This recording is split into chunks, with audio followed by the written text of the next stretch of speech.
আমার আর বেরোনোর জায়গা নেই, আমি কোথা দিয়ে বেরোচ্ছি এখান থেকে। এই রাস্তায় না এলে বুঝতে পারতাম না, কোনোভাবেই কোনো উপায় দেখছি না আমি যাওয়ার। এখন এগোচ্ছি ডিগচুর উদ্দেশ্যে। 24 ঘন্টায় আমি এত দূর চলে এলাম। ঠেলায় না পড়লে বিড়াল গাছে ওঠে না। এই নিয়ে আমি দ্বিতীয়বার সিকিমে, আগের বার এসেছিলাম যখন ইস্ট সিকিম ওয়েস্ট সিকিম ঘুরে গেছিলাম, আর এবারে হচ্ছে গিয়ে নর্থ সিকিম ঘুরতে এসেছি। আরে বাপ রে বাপ, কি বড় টার্নিং মোড়, মজাই মজা। উঠে পড়েছি। এনফিল্ডের শোরুম রয়েছে, বলবো আমার হ্যান্ডেলটা একটু জাস্ট টাইট দিয়ে দিতে। এখানে কি হবে আদৌ? উঠে গিয়ে জিজ্ঞাসা তো করি, তারপর দেখা যাবে। দাদা, এ অ্যাভেঞ্জার বাইকে হ্যান্ডেলটা জাস্ট একটু টাইট দিয়ে দেবেন, মানে একটু লুজ আছে না, আমার দিকে ঘুরে চলে আসছে ওটা। ওই অ্যাভেঞ্জারটা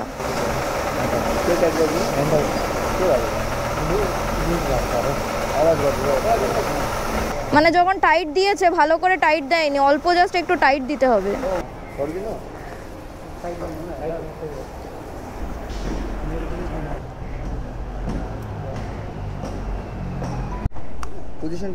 হ্যাঁ হ্যাঁ ঠিক আছে, থ্যাংক ইউ। চলো, এখানে কোনো টাকা পয়সাও নিল না, জাস্ট এমনি একটু টাইট দিয়ে দিল।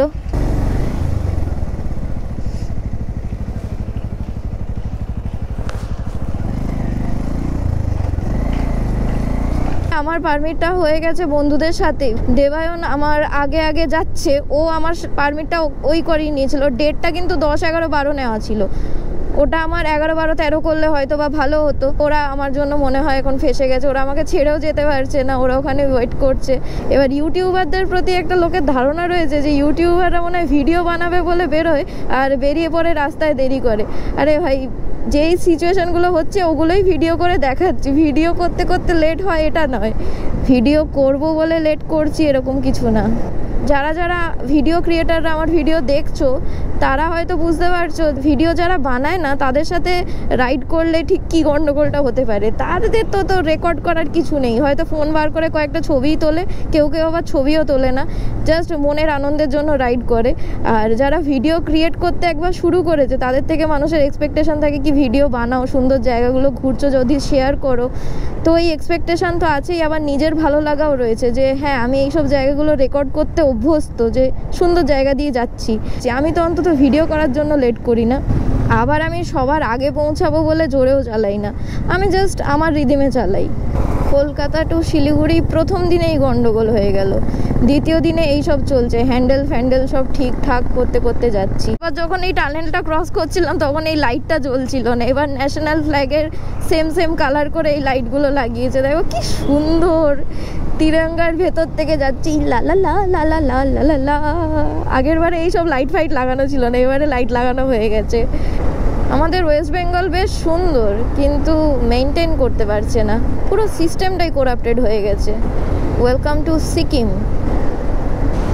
ওহ কি সুন্দর। আমার সব টাকা পয়সা শেষ হয়ে যাচ্ছে এই পাহাড়ের নেশায়। এই ঘোরার নেশা যাদের একবার লেগেছে তারা ছাড়তে পারবে না। আর একা একা ঘুরতে বেরোলে তো মানে সেটা আলাদাই একটা এক্সপিরিয়েন্স তৈরি হয়, সব কিছুকে একা একা ফেস করো।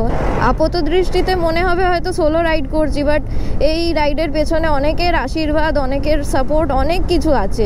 একা একা পুরোপুরি না, এটা মনে করি কেউ না থাক ঠাকুর তো আছে, আর ঠাকুর আছে মানে সবাই আছে। Gangtok Mangan 94 kilometre, Lachung 151 kilometre. এবার ন্যাশনাল হাইওয়ে 10 ছেড়ে আমি সিংতাম নগর পঞ্চায়েত, এখান থেকে এবার আমাকে যেতে হবে বাঁ দিকে, ন্যাশনাল হাইওয়ে 510, জাস্ট এই বাঁ দিক দিয়ে নেমে যেতে হবে।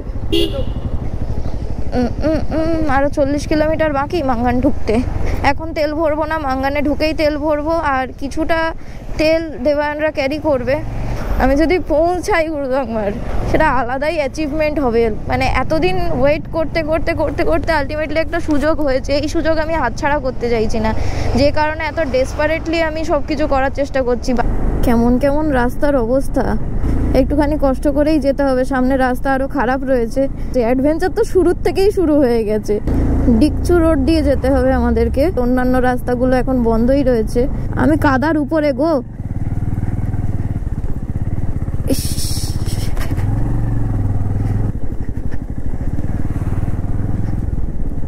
এ মা পুরো কাদা গো রাস্তা। আদার্স কোনো গাড়িও নেই সামনে পেছনে, পুরো কাদার রাস্তা, মানে মিশ কাদা। এর মধ্যে চাকা তো স্লিপ করছেই, পাও থাকছে না। যাকে স্লোলি স্লোলি ক্রস করে চলে এসেছি। আর বাঁ পাশে ভিউটা দেখো, অস্বাভাবিক সুন্দর জায়গা। চলো জলে ঝাঁপিয়ে পড়ি। জয় মা। চাকা সরাত সরাত করে স্লিপ করছে। আমার মনে হচ্ছে মাঙ্গানে গিয়ে থেকে যাওয়াই ভালো হবে, আমি আর চালাতে পারছি না এরকম ভাবে।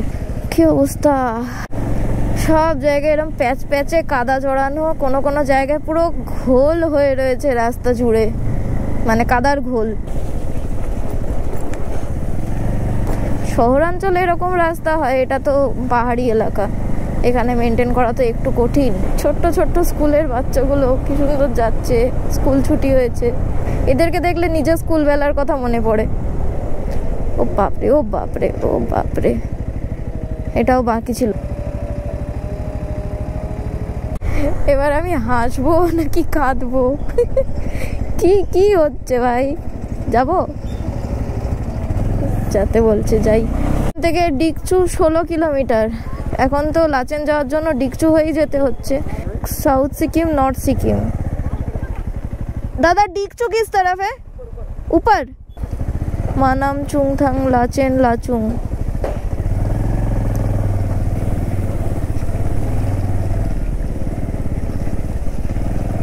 আমিও নেমে যাই। টুমিনে গিয়ে আগে তেল ভরতে হবে, তারপর বাকিটা। আবার রাস্তা বন্ধ, রাস্তা কাটার কাজ চলছে।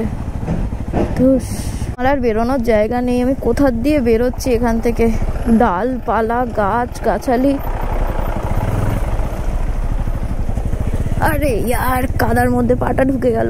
ছি ছি ছি ছি ছি, ননির ছি। ভীষণ রকম খিদে পেয়েছে আমার। ডিকচু 15। ও ও ও মাই গড, এই ভিউটা দেখো।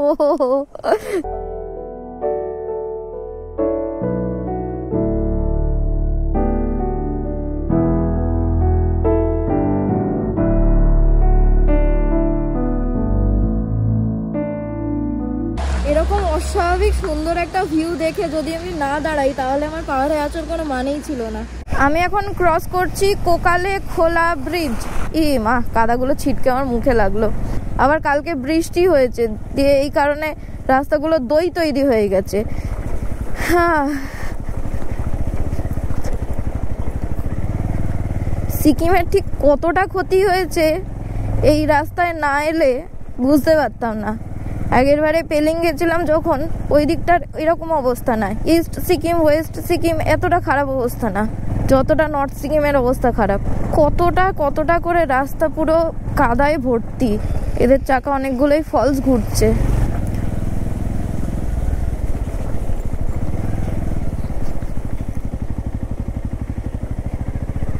এইসব রাস্তায় পা রাখাও কঠিন কাজ। তলায় রাস্তা তো আছে, চেনে ফেনে মনে হয় পুরো কাদা ঢুকে যাচ্ছে। খড়খড় খড়খড় করে আওয়াজ দিচ্ছে। চেনের লুপ তো এতক্ষণে চলে গেছেই গেছে, ছেড়ে দাও। কাদাও মনে হয় ঢুকে গেছে। দেখো, এ হে, আরো একটা লরি আসছে।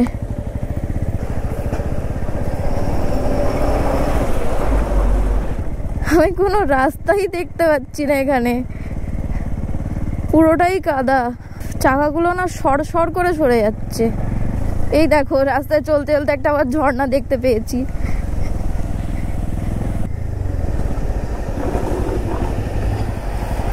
ব্রেকও ধরছে না। ধুস, চাকা তো মাটির সাথে কোনো টাচেই নেই, পুরোটাই তো কাদার সঙ্গে যাচ্ছে।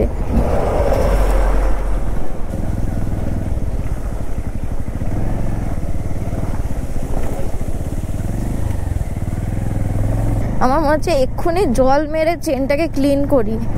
সে হানলে যেতে গিয়ে এরকম পুরো বালির উপর দিয়ে গাড়ি চালিয়েছিলাম, আর এই পুরো কাদার উপর দিয়ে চালাচ্ছি। চেন স্প্রকেট দিয়ে খটখট খটখট করে আওয়াজ বেরোচ্ছে। না, ইম্পসিবল। কি রে ভাই, কতটা রাস্তা!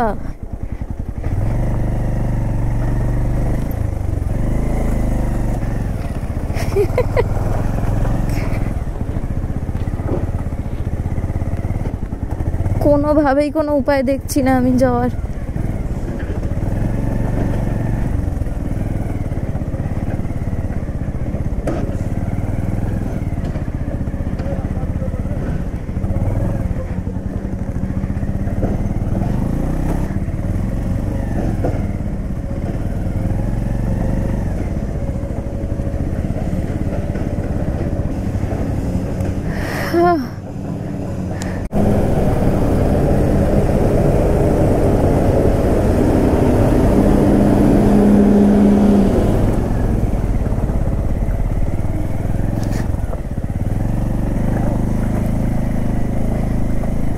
এক পা কাদা নিয়ে যাচ্ছি আমি এখন। পমসি পমসি বম বমসিম বো। কখনো বোল্ডারের উপর দিয়ে চালাচ্ছি, কখনো কাদার উপর দিয়ে চালাচ্ছি। অ্যাভেঞ্জার ভাবছে ভাই क्यों किया ऐसा मेरे साथ। কি হয়েছে? हाँ ठीक है। अच्छा वो थोड़ा आगे जाना होगा।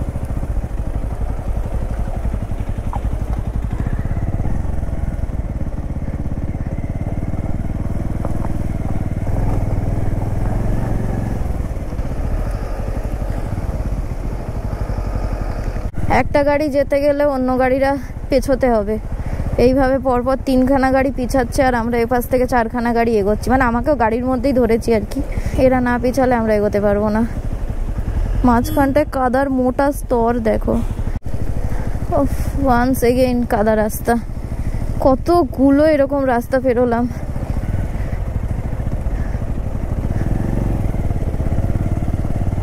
হর হর মহাদেব। পেট্রোল পাম্প পেয়ে গেছি। 101.90 1.88 লিটার তেল ঢুকলো। 191.57। টুমিন খোলা ব্রিজের উপর দিয়ে যাচ্ছি। এখন এগোচ্ছি ডিগচুর উদ্দেশ্যে। আমার ইচ্ছা করছে জুতোটা এক্ষুনি পরিষ্কার করতে, চেনটা এক্ষুনি পরিষ্কার করতে, বাট কোনোটাই এখন পসিবল নয়। একটু ভিজিয়ে নি, একটু ধুয়ে গেল। সাদা সাদা কালা কালা রং জমেছে সাদা কালা। এ না না না, দাঁড়াও, আমি এসে তো গেছি ভাই। ও থ্যাংক ইউ। ডিগচু অব্দি এরকমই রাস্তা পাবো। কালকে এই সময় এই 4:22 নাগাদ সবে ডিউটি থেকে ঘরে ফিরেছিলাম, আর আজকে 4:22-এ আমি এখন আপাতত সিকিমের ডিগচুতে লাচেন যাচ্ছি। আলাদাই মজা হচ্ছে। 24 ঘন্টায় আমি এত দূর চলে এলাম, খরচাও হলো। আমি এখনো অবধি কিন্তু সিংতাম ডিগচু রোডেই আছি। এখানে রাস্তা বানানোর কাজ চলছে। ওইখানে দেখো টানেলগুলো তৈরি করছে। ঠেলায় না পড়লে বিড়াল গাছে ওঠে না। ভিউটা দেখো জাস্ট। ডিগচু 7 কিলোমিটার। আর সোলো রাইড জিন্দাবাদ। একটু পরেই সোলো রাইড হবে। এই যে ফোন করছে। এই গাড়িটার চাকায় আবার কে কাঁটা মেরে দিয়েছে। তো যাই হোক, এই ভাঙাচোরা রাস্তাতেই ভিডিওটাকে এন্ড করছি। আর ভিডিওটা অনেক বেশি লেন্দি হয়ে যাচ্ছে সেটাই মনে হয়। পরের ভিডিওতে দেখা হচ্ছে। ডিগচু থেকে লাচেন যাব, আজকেই যাব, বাট ভিডিও লেন্দি হয়ে যাওয়ার কারণে আমার এডিট করতেও অসুবিধা হয় আর তোমাদের দেখতেও হয়তো অসুবিধা হয়। জানি না কতক্ষণের ভিডিওটা হচ্ছে, তবে আমি অ্যাডভেঞ্চারগুলোকে রেকর্ড করে রাখছি। তোমাদের যদি দেখতে ভালো লাগে তাহলে দেখো, আর যদি না দেখতে ভালো লাগে তো কমেন্ট করে জানিও। তাতে কি পরের ভিডিওগুলো এডিট করার টাইমে এইসবগুলো মাথায় রাখতে পারবো। Keep loving, keep supporting, stay tuned with Tipsy Tripsy. দেখা হচ্ছে নেক্সট ভিডিওতে। সোলো রাইড করতে করতে একটু পরেই নতুন কিছু দেখতে পাবে। আমার পরিচিত একজন আমার আগেই যাচ্ছে, তো ওর সাথে দেখা হয়ে গেলে ওদের পুরো গ্রুপটার সাথে আমিও জয়েন করে নেব। পরের ভিডিওতে কিছু নতুন চমক অপেক্ষা করছে, যে কারণে এই ভিডিওটাকে এখানেই শেষ করছি। দেখা হচ্ছে নেক্সট ভিডিওতে। ততদিন অবধি ভালো থেকো, সুস্থ থেকো, আর ভিডিওটাতে একটা লাইক দিয়ে যেতে ভুলো না। ওকে, বাই। একে তো এই রাস্তার অবস্থা, তার মধ্যে আবার 3খানা লরি একসাথে যাচ্ছে। এই একটা, দুটো, আর ওই যে একটা আসছে, 3টে, পিছনে আরো একটা, 4টে, বাপরে বাপ, 4খানা লরি যাচ্ছে।